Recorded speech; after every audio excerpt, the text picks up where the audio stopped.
नागपूरमध्ये 12 तासात 4 जणांची निर्घृण हत्या करण्यात आली आहे। एकीकडे गुंडांनी प्रतिस्पर्धी टोळीतली गुंडांचा खात्मा केलाय, तर दुसरीकडे जाब विचारला म्हणून गुंडांनी तरुणाची हत्या केली आहे। या हत्या सत्रामुळे नागपूरकर दहशतीखाली असताना मुख्यमंत्री मात्र गुन्हेगारी घटल्याचा दावा करतात। पाहूया नागपूरचं हत्यापूर कसं झालंय ते।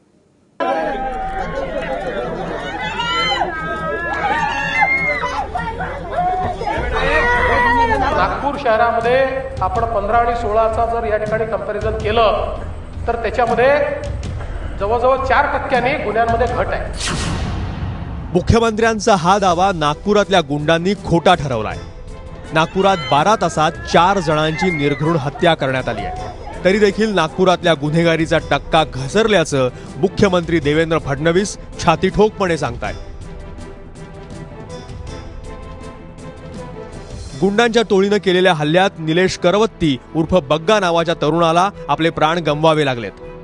काल रात्री अंबाझरी पोलीस स्थानकाच्या हद्दीत ही घटना घडली आहे। याच्यातील जो मृतक आहे याच्यावरती या पोलीस स्टेशनला जवळजवळ 4 ते 5 बॉडी ऑफेन्सेस, गंभीर स्वरूपाचे बॉडी ऑफेन्सेस या ठिकाणी दाखल आहेत। याच्यामध्ये आम्ही 2 आरोपी अटक केलेले आहेत आणि अजून 2 आरोपी याच्यामध्ये फरार आहेत। त्यांना आम्ही लवकरात लवकर पकडत आहोत। नागपूरच्या वाथोडा भागात एका टोळक्यानं हरीश बावणे नावाच्या तरुणाला बेदम मारहाण करत त्याची हत्या केली आहे।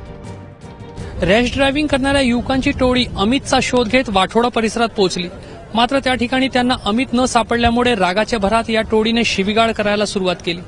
या ठिकाणी शिवीगाळ का करता असा प्रश्न हरीश बावणेने विचारताच या टोळीने सर्व राग त्याच्यावर काढला आणि त्याची निघृणपणे हत्या केली।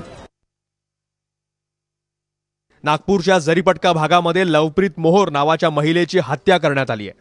कौटुंबिक वादातून पत्नी गुरदेव सिंगनं लवप्रीतची हत्या केल्याचं पोलीस तपासात निष्पन्न झालंय। हुडकेश्वर पोलीस ठाण्याच्या हद्दीत पंकज तिवारी नावाच्या इसमाची हत्या करण्यात आली आहे। आई वडिलांच्या निधनानंतर पंकज तिवारी हा एकटा राहत होता।